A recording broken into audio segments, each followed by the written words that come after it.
I think. Yeah. There we go. Sorry, guys. This is our local librarian that just went by. There's a bit of history. So my name's Sheila Willis. I'm Aaliyah's grandma. And I moved to Smith in 1995. So I actually grew up in Salmon Arm, BC. And I learned a lot of the history from my husband's dad, who came to the area in 1921, so over 100 years ago. And they were one of the Willises, were one of the first families. So the history of Smith is really, really varied. And the reason why it is because we used to be on the main highway to Slave Lake. So years ago, when the fur trade, you guys all did the fur trade and social studies, you know about the Hudson's Bay Company. So this is the town of Slave Lake here, Smith's down here, but the main Hudson's Bay post was up here, where Gerard is, and they called it Lesser Slave Lake Post. So if I call it that, no, I'm not talking about the town of Slave Lake, I'm talking about the other Needle Lake. So it's also Gerard, Caparino First Nation, Sucker Creek First Nation. And the reason why down here we're so important was to get the fur to Edmonton and the supplies back to Lesser Slave Lake Post. They used the water. The rivers were the highways. So they went across the lake, either by trail or the water. And then the only river coming out of Lesser Slave Lake is the Lesser Slave River, which ends at Smith. So, and then they went downstream to Athabasca and then overland to Edmonton. So just positioning ourselves on the river highway was why we were important in history. So history is remembering, in my opinion. If anybody has any favorite family stories with their grandma, that's your personal history. Or we have a different community history. So everybody knows the Yellow River Bridge. You've all been over it. That hasn't been here forever. And during the fur trade, everything went under it, not over it.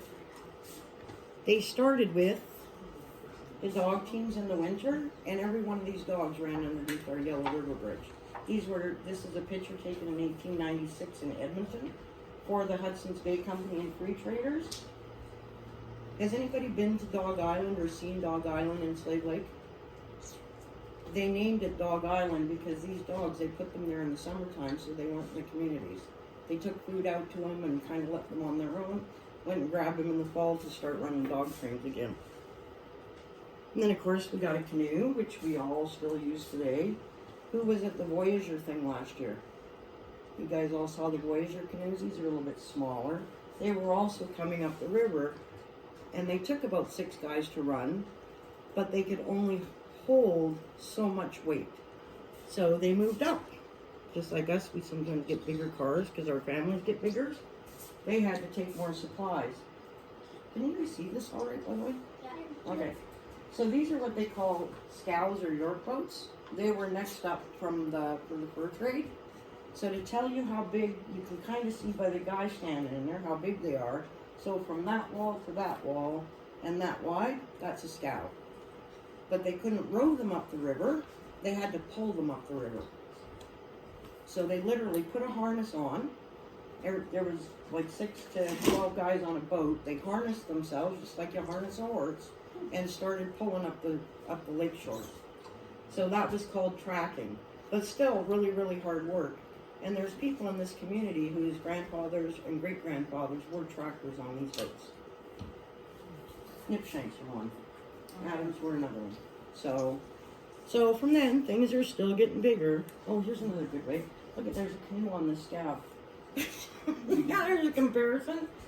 So to tell you how much weight one of these would carry, you could put a pickup truck in one of them and move it up the river. That's how much weight they were pulling. So this is a steamboat on the Lesser Slave River. That was their next step up, is they have to haul more goods, just like the grocery truck pulls into the Smith store. And to kind of tell you, does anybody's dad drive a semi? You know how big the trailers are, the tractor trailers are? Okay, look at this guy standing right here. Like it's a semi truck full of stuff.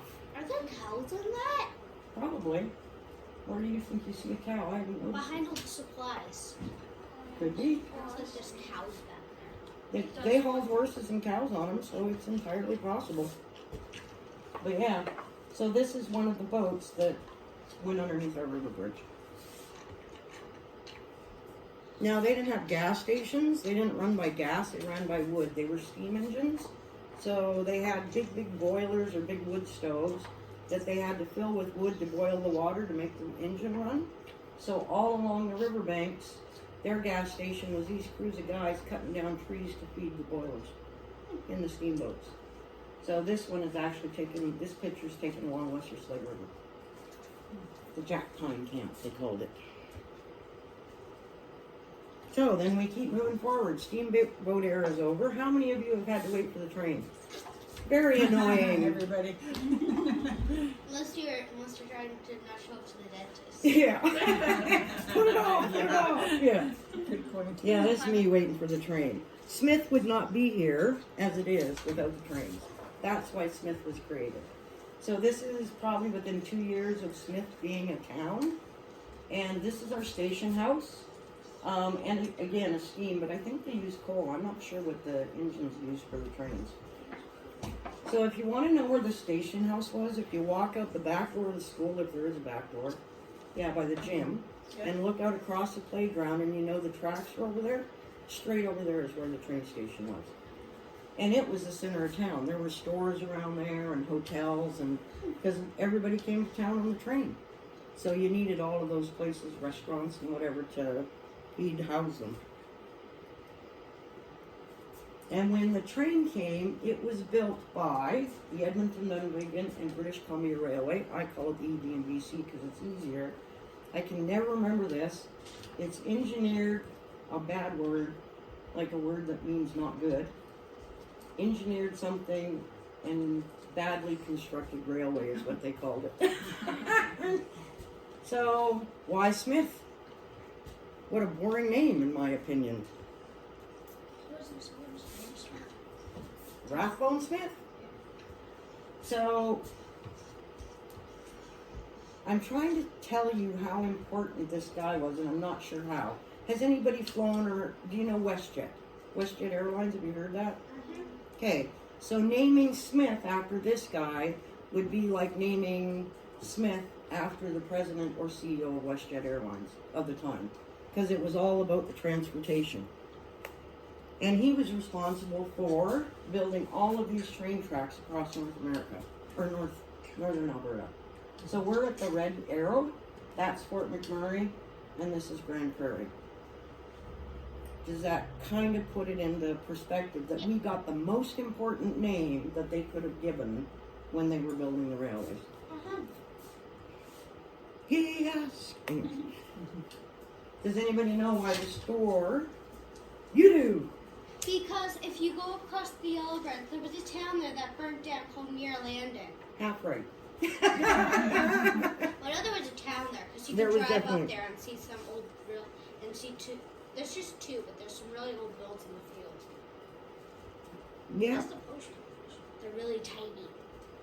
Okay. I don't know where you're talking about. You have to show me sometime.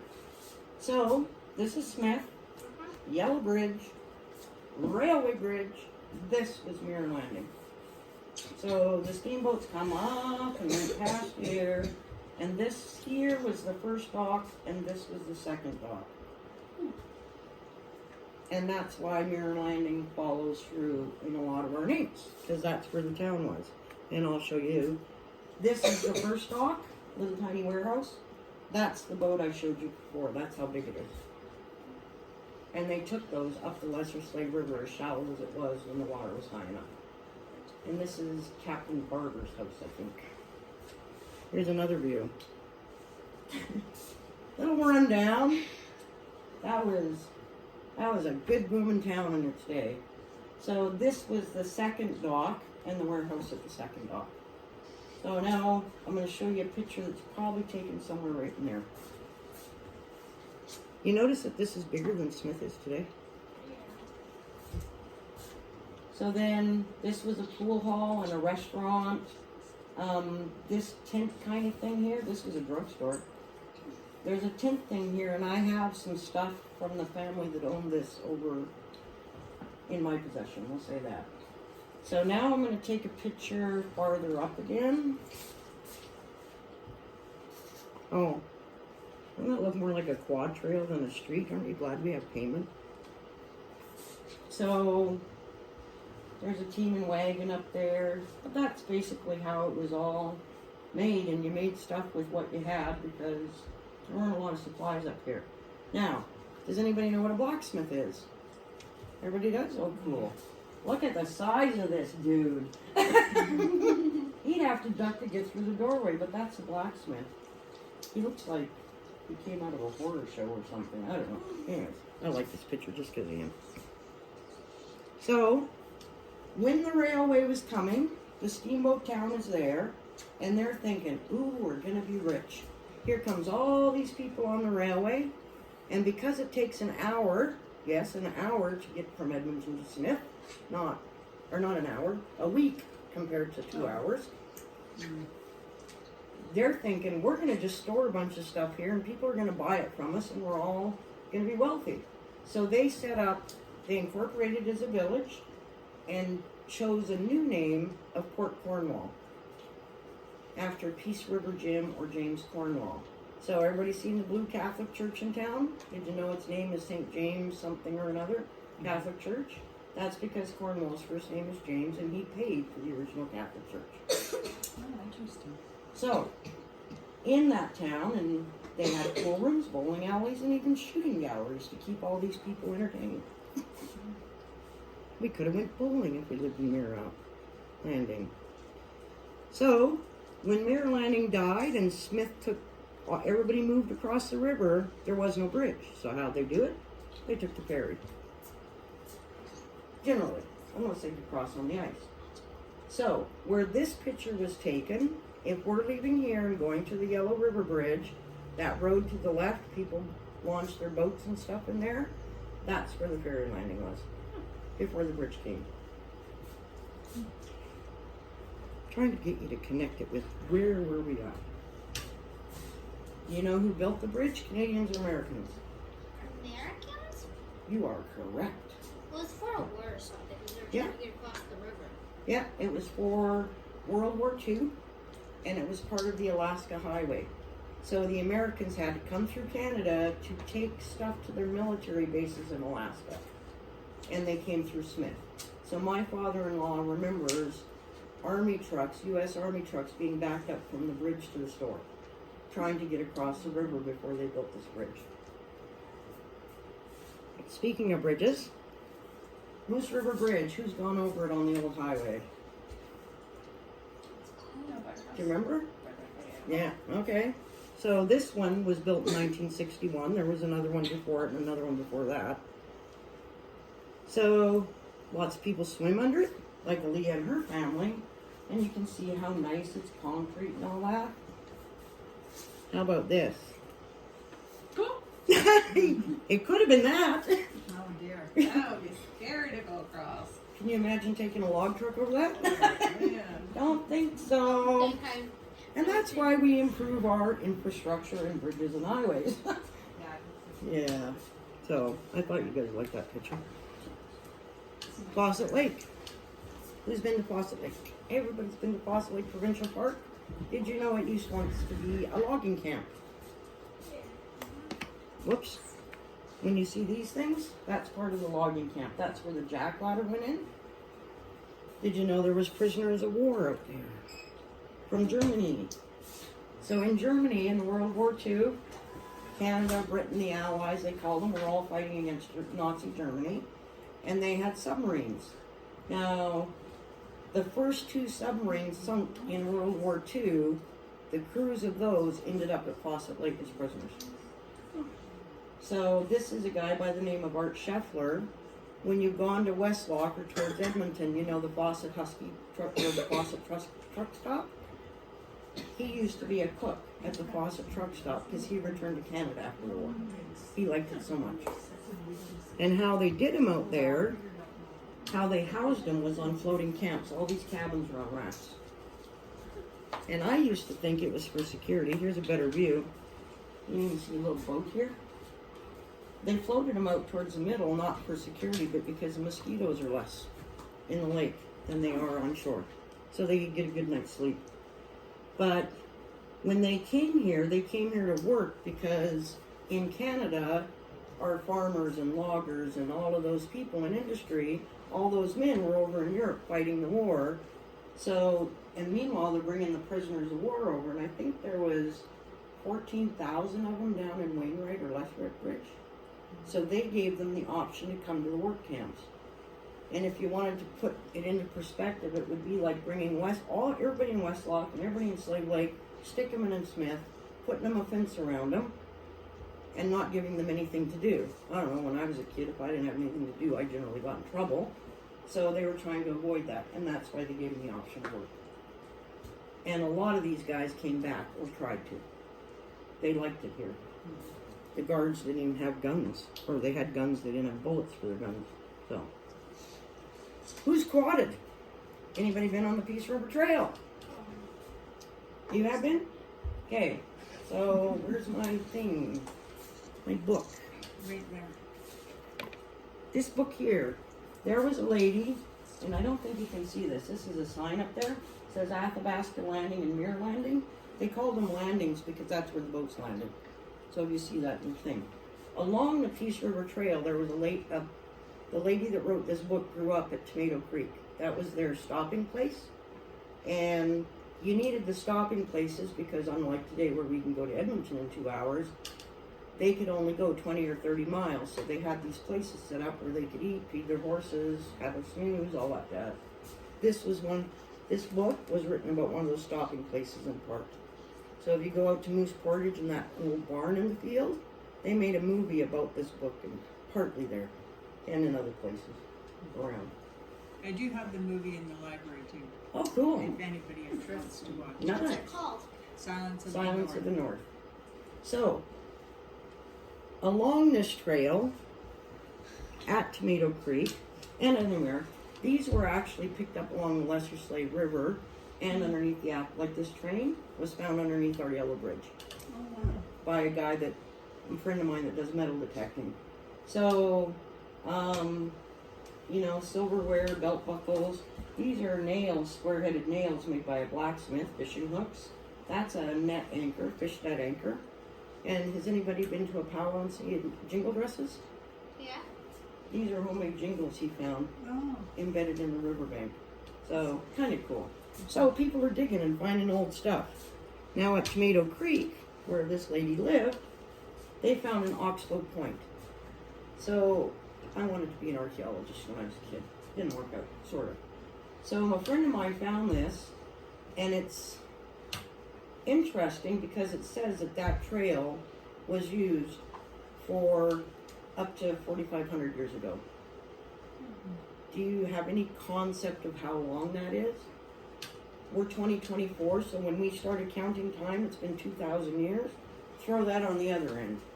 Like forever, it seems. So when we're saying our land acknowledgements, when we go to events or at school and they're saying that, that's what they're saying. The indigenous people lived here for a very, very long time. Now, this oxbow point is not from a bow and arrow. It's from an atlatl. You're looking weird. Okay, I'll tell you. But it's recognizable. You ever found one with little Mickey Mouse ears? That's what says it's from this time period. Anybody play with one of these with their dog? Okay. Atlatls.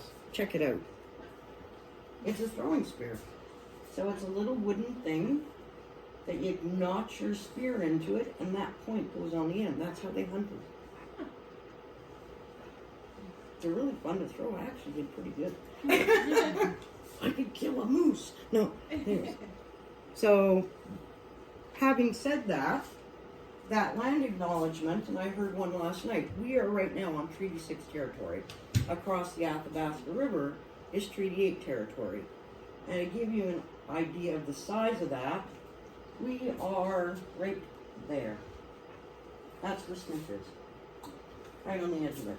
So it goes clean up into BC and all over the place. Now, tomorrow is the 125th anniversary of the signing of Treaty 8. And in that, and I've done a lot of research on it, the basic premise was the indigenous people have lived here for a very, very long time. Settlers are coming in, And the idea of treaty was that everybody, not only did the indigenous people keep their rights to hunt or fish or their traditional way of living, but they also wanted to share the space with us. And in the treaty medal, they would have given this to a chief. That's really depicted with the two people shaking hands in the middle. It was meant that everybody would carry forward together. Hey, last one. I don't know how much time I got. Who has quadded in the Soda Flats roads? So there, Smith is here, Hondu's here, and it's in this area in here. You know where I'm talking about? Okay. We might have gone through that. There's a couple of lakes right there. Yeah, some real big lakes actually here somewhere. So that was the original road from Smith to Hondu. And then they put in the pavement and we quit using that. So this is a picture of when it flooded several years back. I'm going to show you a better picture. That's a picture of when this original road flooded. Now that happened back in the 1930s or 40s. Who's ever built a sand castle and then dumped water on it? What happens to it? Okay, so my husband's uncles and a couple of other guys decided that, okay, the road's flooded, we got to get rid of the water. So they started digging a trench in the sand. And then the water started coming and coming and coming harder. And pretty soon the trees are falling, and I think they all lost their shovels. They're running for their lives. So if you've ever been to the canyon, canyon, and I couldn't get a good picture. Hey, guess who it is? If you stand on the top of that thing, it's like this huge ravine going out to the Athabasca River. And that was caused by people shoveling the water off the road. So, your little tidbit of local landscape. Anybody got any questions? Nothing around here you want to know more about? The little white church down Hondu. On the other side of Hondu. The Schmode family was one that had a part in building that. And so, do you know that Mrs. Jolliffe just put up 12 schools signs on the old school? We used to have 12 schools around here. Same with churches. Every small community had their own church and or school. So what was the population of the school, say, 50 years ago? So, is Mel that old? Let's say 40 years ago. Yeah, Well, actually, it might be 50 now that I think about it. yeah. When Mel went to school here, he had 30 to 40 people in each grade. Can you guys So, imagine? 400 to 500 people in the school, the kids. Yeah. A lot more than there is now. And at the biggest point, how big was Smith for population? Roughly. In Smith proper, I would say probably 700. That wouldn't count the outside farming families. And I'm not sure of that. All I know is it had 3 stores, for sure, a couple of hotels, and even the Legion now used to have a movie theater up top. Yes, They had a movie I theater went there. before. Yeah. Before they, and then the videos came, Yeah. like Blockbuster and DVDs, and they shut that down. So, another way that the community's changed according to its needs. Yeah.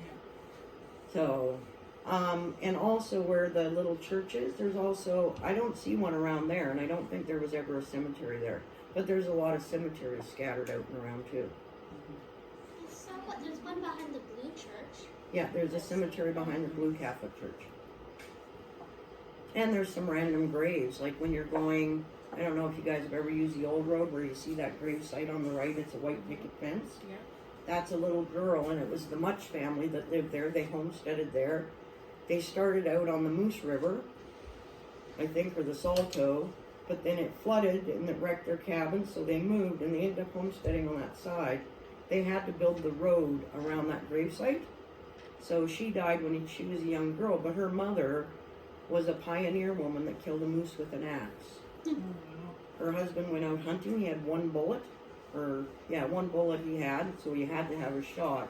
never took it. Came home and here his wife and kids were butchering a moose out on the ice, and she killed it with an axe. I guess it must have fell through, and she took her opportunity. I don't know. Yeah, Yeah. that's pretty neat. Yeah. So. No, there. I could sit here and talk to you for days if I had a big enough program. I could put all the pictures. Like I have thousands of pictures. Well, thank you very much for sharing. I get to- And you want to show them in the... Oh yeah. Okay. I'll turn on